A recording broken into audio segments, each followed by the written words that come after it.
Muitos se perguntam onde nós estamos realmente na posição da história geral do mundo, né? Roma está ali com toda aquela briga na Itália, mas nós não estamos flutuando no ar, né?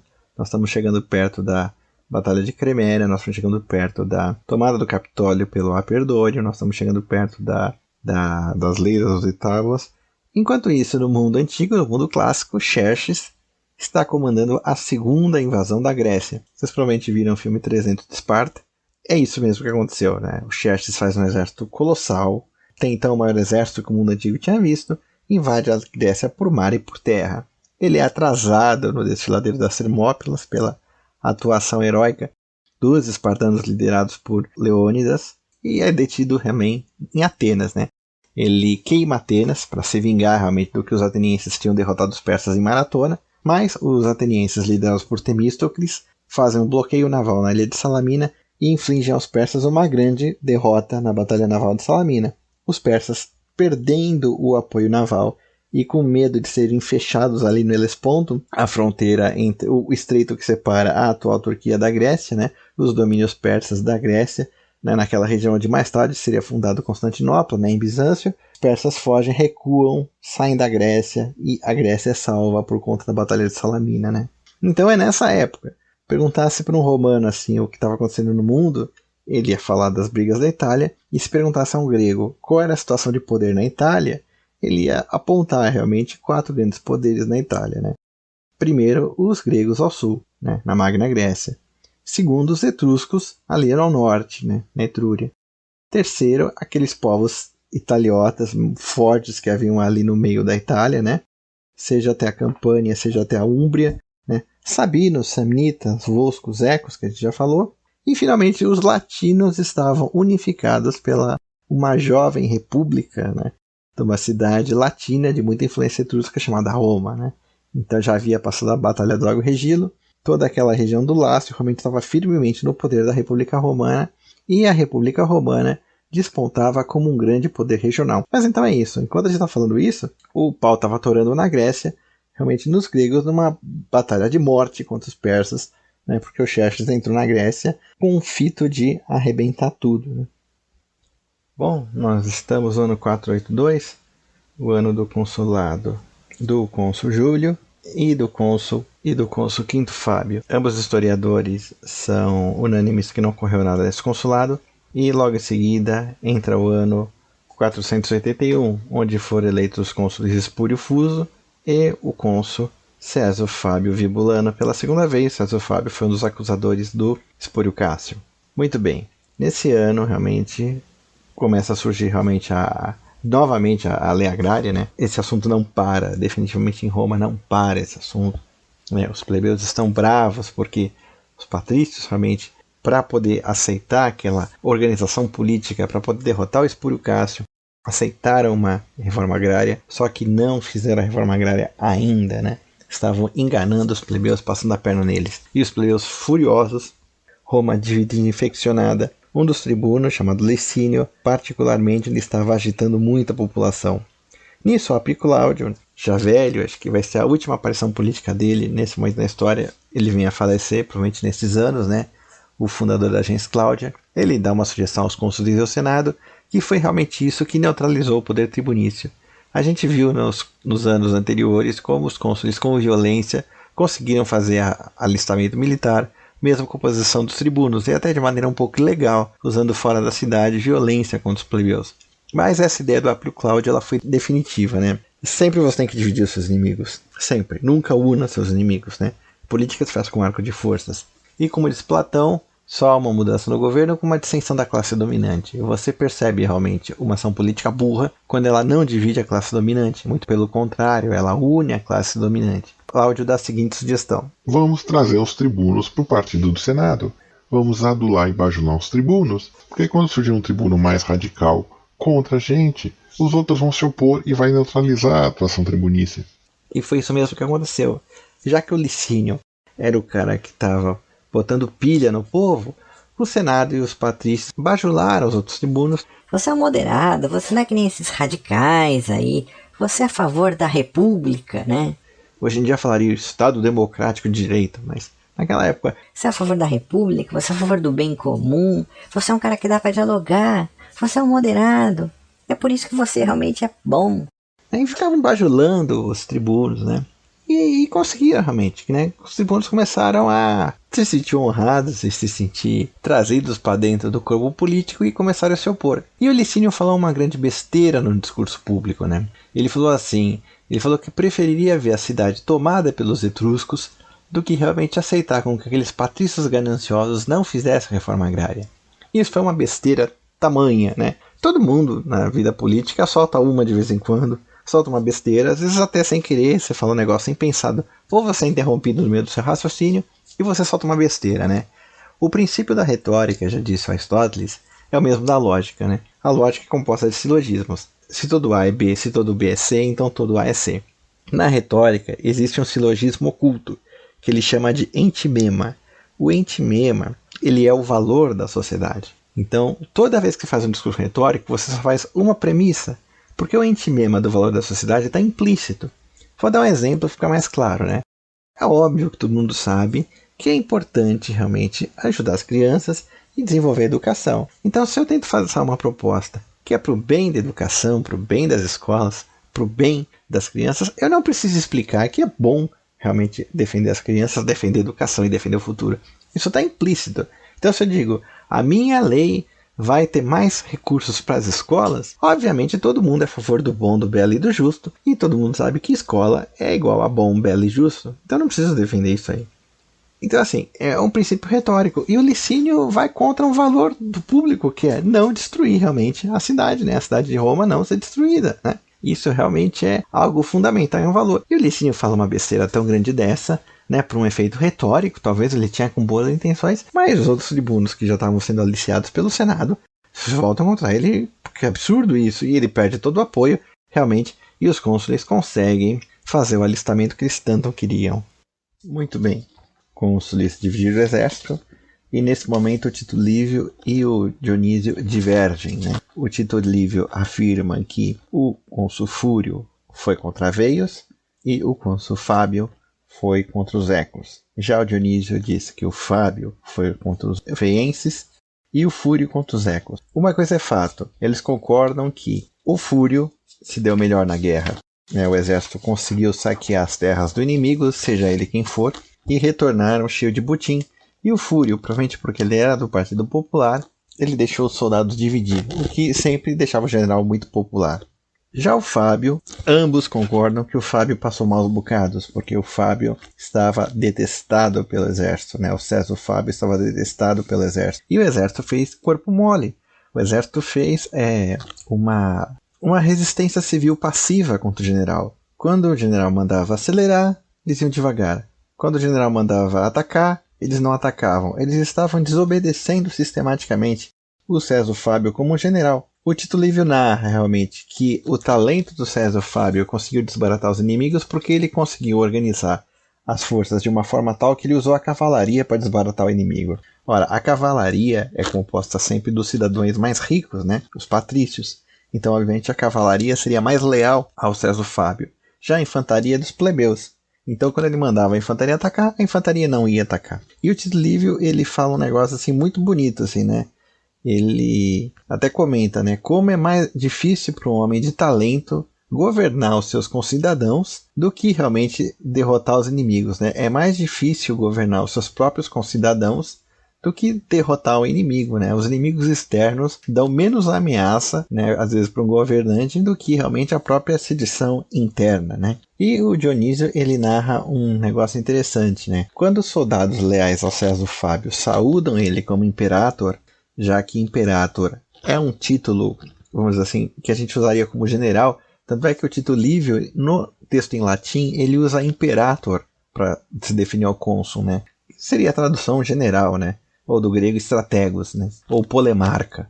Então, o Dionísio, ele narra que quando alguns soldados foram saudar o César Fábio como imperator, os soldados que eram contra ele xingaram eles e xingavam o cônsul de tudo quanto é nome e não aceitavam realmente que nem mesmo os soldados honrassem o general ou imperator, né, com esse título, né. E estava uma desordem no exército romano que o Dionísio narra até que uma parte do exército pegou os soldados feridos e resolveu voltar para Roma por conta deles. E o César Fábio estava perdendo de tal forma, né, o mando real dele, já que o poder não é cargo, né? Por favor, pela 1000ª vez nesse canal, poder não é cargo, poder são meios de ação. Você pode ter o cargo e não ter meio de ação nenhum. Você pode estar fora do poder e ter muitos meios de ação, você é poderoso. Você pode ser o presidente da república, pode não mandar nada. Você pode ser um político, ou um traficante de drogas, ou um cara da Suprema Corte e ter todo o poder no mundo, mesmo que não tenha os cargos, né? O César Fábio, percebendo que ele estava sem poder nenhum, liberou o exército para voltar para Roma, né? E o Dionísio narra que eles voltaram numa situação de perigo, porque estavam em território inimigo, e voltaram para Roma sem ordem, e ninguém em Roma sabia que o exército ia voltar. E de noite, os vigias na muralha veem um exército chegando, dão um alarme, a cidade inteira se prepara, o inimigo está às portas. No final era o próprio exército romano. César Fábio vem furioso, né? Furioso, mais furioso ainda, né? Por causa da vergonha realmente que o exército fez ele passar com toda essa resistência e o corpo mole, né? A gente sempre fala da disciplina do exército romano, mas a disciplina com Grano Salles, né? A gente vê realmente como o exército, ele é a medida do poder real, né, na sociedade, né? Não basta cargo, né?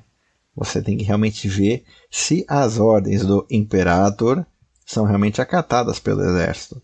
Aliás, isso não é incomum na história de Roma, não, viu? Mesmo não sendo anarquia militar da época do Império, lá da crise do terceiro século, mesmo na República, comandantes, né, imperadores particularmente detestados, eles realmente recebiam a oposição do exército, e a oposição do exército era traduzida em corpo mole. Raramente havia uma desobediência, uma rebelião aberta. Mas havia bastante corpo mole, né? Bom, os etruscos de Veios, Veios era a cidade etrusca vizinha de Roma e uma das mais importantes da região, viram realmente que os romanos estavam muito divididos, e os próprios etruscos concluíram que tinham que se aproveitar da divisão política dos romanos para poder fazer algo, né? Para poder ter alguma vantagem militar, e chamaram os etruscos inteiros para Veios, né? Toda a região da Toscana, para ver se ajudavam ele nesse esforço de guerra para poder derrotar os romanos. O Tito Livio narra muito bem que parecia que Roma tinha duas cidades. Havia a cidade patrícia com os magistrados dos cônsules e a cidade plebeia com os tribunos. E que sempre a briga entre patrícios e plebeus acabava na guerra, né? Os plebeus obedeciam o imperador na guerra e iam para a guerra com diligência. E pela primeira vez agora, estava demonstrando que até mesmo na guerra, né, os plebeus, os soldados de infantaria, estavam resistindo às ordens dos cônsules, né? Era gravíssimo, os etruscos sentiram o cheiro de carne queimada e realmente fizeram um esforço de guerra extra para ver se realmente destruíam Roma de uma vez por todas, né? Essa cidade etrusca rebelde, né? Já que a teoria mais comum é que Roma, realmente, apesar de ser latina, foi uma cidade etrusca, né? Extremamente influenciada pela Etrúria, né? Mais tarde, claro, com a influência grega vinha pelos etruscos, os gregos eram os povos mais prestigiados do Mediterrâneo, a influência grega em Roma é inegável, até o ponto que autores como Dionísio de Halicarnasso, né, dizem que na verdade Roma era uma cidade grega desde o início.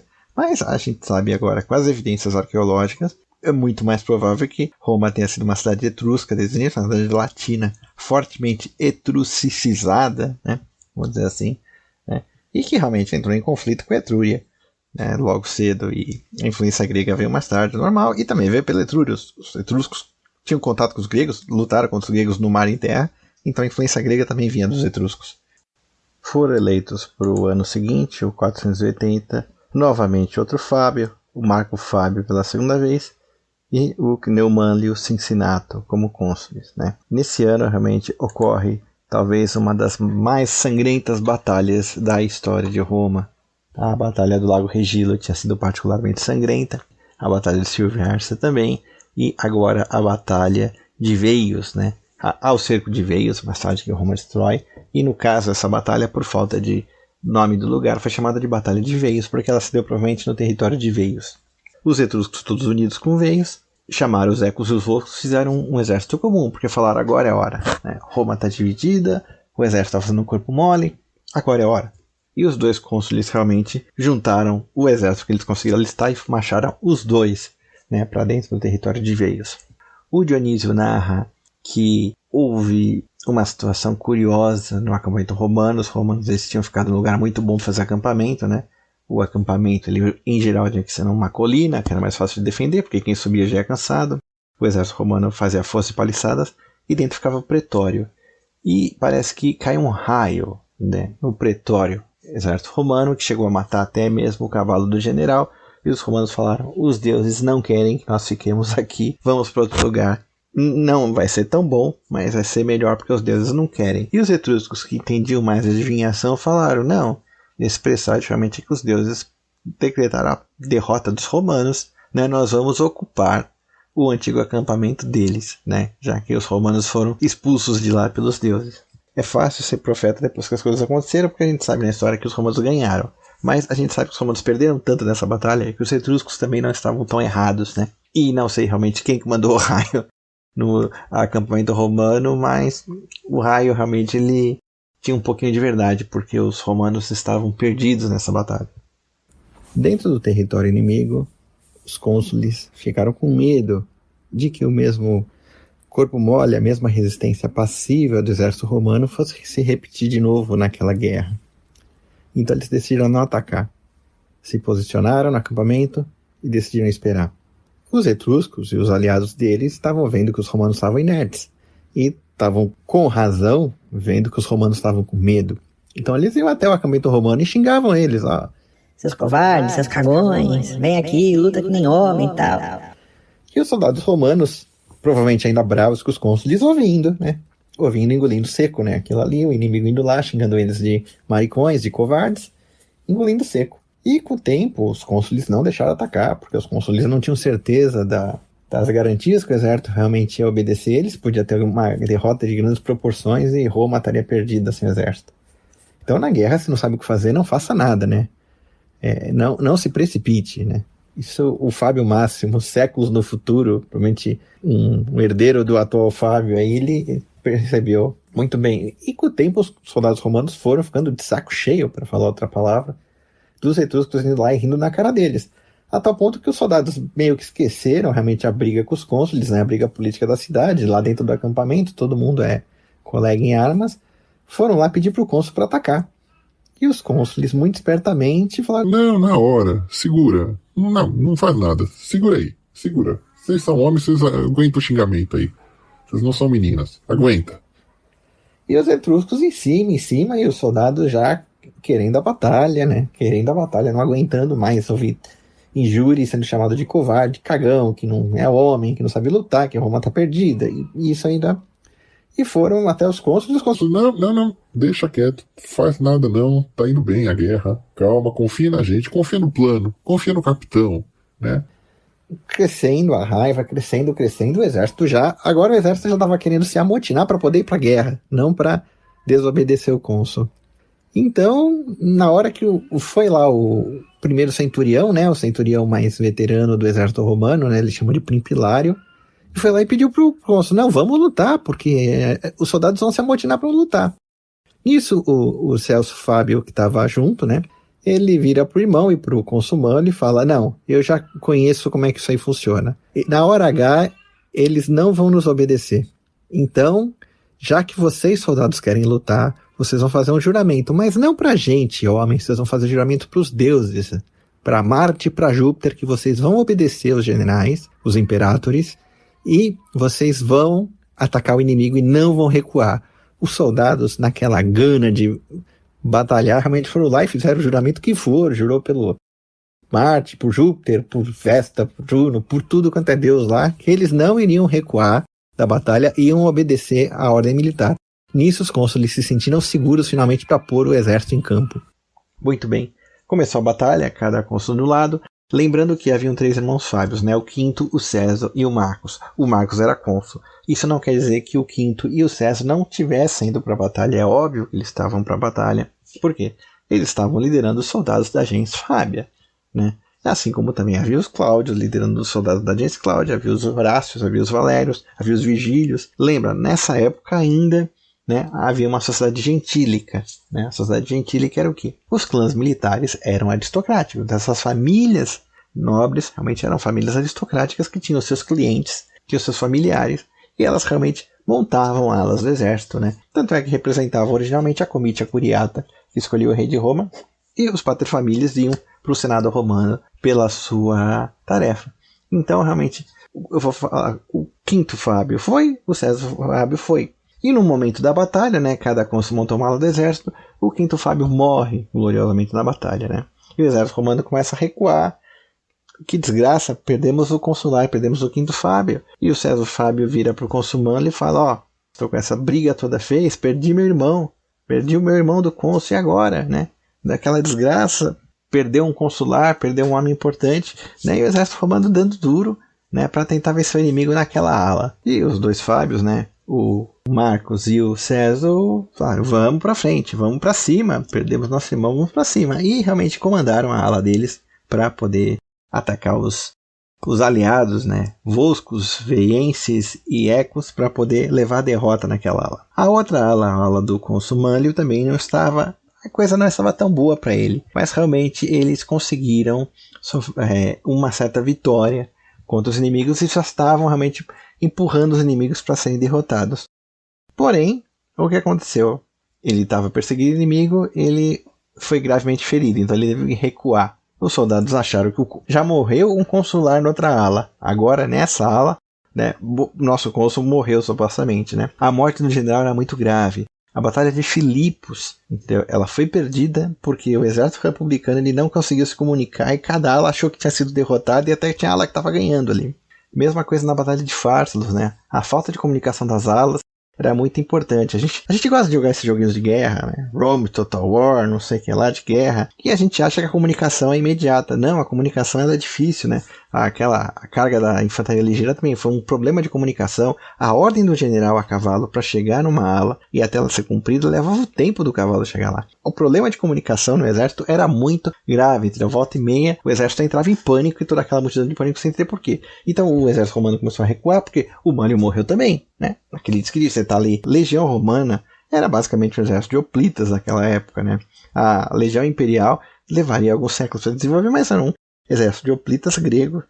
Já estava começando a mudar o armamento, já se tornando a legião como a gente conhece, mas era aquela fileira compacta de homens que lutavam de espadas e lanças se empurrando mutuamente e não havia muito deslocamento entre si. Então o exército romano começa a recuar, achando que o cônsul Manlio tinha sido morto. Né? Sabendo realmente que o exército estava recuando e que achava que ele morreu, o cônsul Manlio volta ferido mesmo e tenta segurar e realmente ele consegue levar a vitória para aquela ala. O problema é que o acampamento romano estava só com os veteranos defendendo, os triários, né? A divisão clássica do exército romano republicano era dentro das cortes príncipes, astati e triários. Né? Príncipes astates eram legionários de espada, os triários realmente ficavam no fundo com lanças. Eles eram os veteranos, eles faziam a vigia e ficavam de última fileira. Realmente, se tudo mais desse dando errado, entravam eles, que usualmente eram soldados mais velhos e veteranos. Eles não iam para a linha de frente, mas davam apoio para as tropas. Quando os triários entravam, aí que a coisa ficava feia. A tal ponto que havia um ditado em Roma, que é quando o negócio estava muito feio, eles falavam, deixe para os triários, ou seja, para a última fileira realmente entrar, para poder ver se acertava a resolver o jogo. Mas de qualquer forma, o seguinte, os triários estavam defendendo os acampamentos e uma ala do exército etrusco viu que o acampamento romano estava desguarnecido, talvez lembraram daquele prodígio lá do raio e invadiram o acampamento romano. Invadir o acampamento também é game over, né? Começa a ver fumaça, tudo está perdido. Quando um exército antigo invade o acampamento do rival, é checkmate, né? É checkmate, acabou a batalha, né? Mas os romanos tinham ganhado nas duas alas, em que pese um consular morto numa e um cônsul gravemente ferido na outra.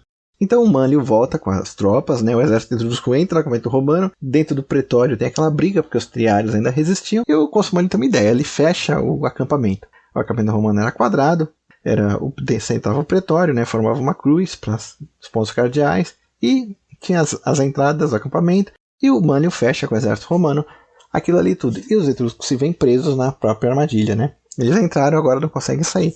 E é aquela batalha sangrenta, porque você tinha os etruscos no meio ensanduichados pelos romanos no pretório, os romanos fora do acampamento, que queriam entrar e os etruscos queriam sair, e foi aquela briga, até que finalmente abriram uma porta para os etruscos saírem. Só que nessa brincadeira, o cônsul Manlio de fato é morto em batalha, né? É aquela desgraça, realmente os etruscos fogem, né? São derrotados, né? A coalizão etrusco-volsco-eco é derrotada. Mas a batalha tem um preço altíssimo, né? Os romanos mal conseguem perseguir eles, porque realmente morreu um consular e morreu um cônsul, né? Você tem a medida de uma batalha sangrenta quando morre o general. Por isso que eu falei, batalha de Silvia Arce, a batalha de Lago Regilo foram sangrentas porque os generais morreram, né? Se a batalha é tão sangrenta, é tão exaustiva, ao ponto de chegar no corpo do general, que em geral está protegido no miolo do exército, é porque o negócio foi muito feio mesmo, muito, muito feio. Então o exército voltou para Roma, né, com uma vitória agridoce. E o Senado votou para conceder para o Marcus Fábio o triunfo, né? Eu não citei o exemplo do Marcus Fábio na aula do triunfo, mas deveria, né? Porque também foi um triunfo declinado. O Marcus Fábio, que foi ferido em batalha, né? A batalha de Veios não poupou ninguém. Ele escreveu para o Senado, ó, eu não quero triunfo, tá? Perdi meu irmão na batalha e perdi meu colega. Então não há triunfo aqui. Vocês querem triunfo? Pega o exército, desfila no exército, com as honras triunfais mesmo, mas eu não vou participar aqui. Eu, pessoalmente, estou muito ferido por isso, né? E ele faz o elogio fúnebre do irmão e do colega, né? É uma tradição, né? Fazer o elogio fúnebre dos que caíram, né? Vem até da Grécia, tá? E o Marcus Fábio, ele declina o triunfo, né? Pela tristeza. E isso realmente redundou em maior glória possível para os Fábio, né? Porque disseram, puxa vida, ó, que cara com bom senso, que cara genial, cara brilhante, né? Então dizem que foi o triunfo que não aconteceu, mas foi mais glorioso do que realmente se tivesse havido o triunfo. E o Tito Livio fala que o Marcus Fábio ele toma uma decisão que reconciliou a família Fábia realmente com o povo e o Senado também com o povo. Ele fala o seguinte, né? Ele propõe aos senadores, né, que cada família de senadores pegue os plebeus feridos na batalha e cuidem em casa, né? Naquela época não havia hospital, né? O conselho do hospital surge com a Igreja Católica, né? Então a caridade que era feita, não havia um conceito de caridade pública, né? Você cuidava dos soldados para o bem do Estado, né? Então ele obriga a gens Fábia a cuidar do maior número possível de plebeus feridos, né? E essa foi uma medida muito boa, muito salutar, né? Lembrando que a virtude, ela é sempre uma ação política muito boa, muito inteligente, né? E realmente isso redunda em muita glória para gens Fábia, e o povo realmente fica duplamente admirado com o Marcus Fábio e com a família dele, porque não apenas recuou o triunfo em luto pela morte do quinto Fábio e do Manlio, né, do cônsul Manlio, como também grande parte tomou sobre si o encargo de cuidar dos feridos depois da terrível batalha de Veios.